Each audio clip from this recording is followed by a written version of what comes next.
Guys, nakakita mo tong babae nga nangihi sa Facebook. Mani viral kayo. Katong babae nga ang iyang views ni abot og hapit 8 million. Kabalo mo guys, ang iyang pagpakaulaw guys dili jud kabayaran og sapi.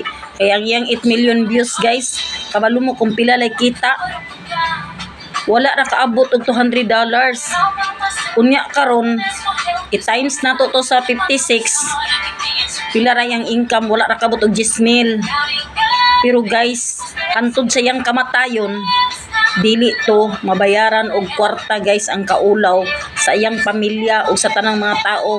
Magpabilin to guys na sa iyang pagdika ka dinhi sa Facebook para lang makakwarta kay pagtuon niya dako na kay income. Guys, gibayran lang og wala ra 10,000 ang iyang pagbikangkang guys. So mao nang kita dili ta magbinuang og sobra dinhi. Kanang napud tay kaulaw sa atong kaugalingon no. Ang uban man gud kay mangwarta lang pero ilaha man pud na wala dili man ta pwede manghilabot kay ilaha man desisyon. Pero ang kaulaw guys ba ato na lang huna-hunaon no. Grabe na jud kaayo. Tungod lang sa kwarta mo bikangkang na lang ta. So, ana lang guys. Ako ra nang gi-share kay akong nakita guys ba. Agamay ra man dito kay kita bisking 8 millions na to iyang view. Grabe kayo no.